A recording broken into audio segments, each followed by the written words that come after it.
हमारे 4 एमपी होते पार्लियामेंट में, उनकी आवाज नहीं होती, पर 4 एमपी पूरे देश का प्रतिनिधित्व करते, ये बात तो सही है। वो एमपी मांग तो उठाते नहीं है, वो तो यहाँ के प्रेस में बोलना है, जैसे कि आजकल प्रेस कॉन्फ्रेंस में बोलने का दायित्व उनका है, करना कुछ नहीं है, दायित्व है, राष्ट्रीय स्तर के भी नेता है।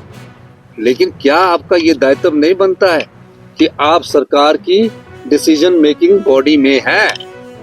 आप भी एक चिट्ठी लिख के बोलिए कि हमें ग्रीन बोनस दीजिए, हमें नहीं, पूरे राज्यों को दीजिए। उनका रुख क्या है? देखिए, ग्रीन बोनस की बात कहां से आई?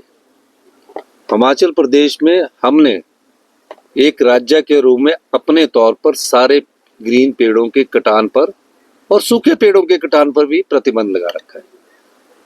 नॉर्दर्न इंडिया के हम लंग्स कहलाते हैं। अगर हम अपने पेड़ों को दूसरे राज्यों की तरह काटने की अनुमति दे दी जाए तो हम 1 लाख करोड़ रुपया 2 साल में ही कमा लेंगे।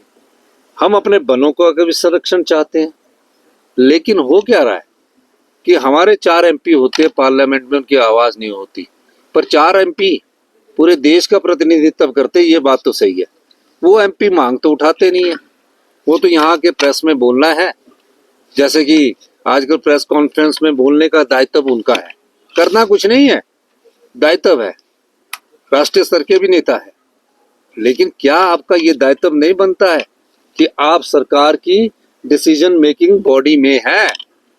आप भी एक चिट्ठी लिख के बोलिए कि हमें ग्रीन बोनस दीजिए, हमें नहीं, पूरे राज्यों को दीजिए। और इस आधार पर देना चाहिए पूरे राज्यों में कि जो अपने वन संरक्षण ज्यादा करते हैं उसको उस परसेंट के हिसाब से रखना चाहिए। फाइनेंस कमीशन को भी टोटल टैक्सेस का जो हमारा है उसका 2% पूरे हिंदुस्तान के राज्यों के लिए रखना चाहिए कि जो क्लाइमेट चेंज और वन संरक्षण के लिए अपना पैसा बचाकर रखें, अपने वन को बचाकर रखेंगे, उन्हें हम इंसेंटिव्स देंगे। हो क्या रहा है? प्रोटेक्शन के लिए रखा नहीं जा रहा है, इन्वेस्टमेंट की जा रही है क्लाइमेट चेंज के नाम पर। अरे जो वन लगे उनको तो प्रोटेक्ट कीजिए, उसके लिए तो करने का कोई बजट में प्रावधान नहीं है। इसलिए ग्रीन बोनस की हमने बात की है। और दूसरी जो हमारी संपदा को पिछली भारतीय जनता पार्टी की सरकार ने लुटाया है, उस अधिकार की भी लड़ाई लड़ रहे हैं। भारतीय जनता पार्टी ने तो पूरे 5 साल में 20,000 नौकरियां नहीं निकाली, हमने वो भी निकाली। सर, आप पर्वतीय राज्यों के मुख्यमंत्रियों से एक तो चुप होकर आप ये अपील करेंगे कि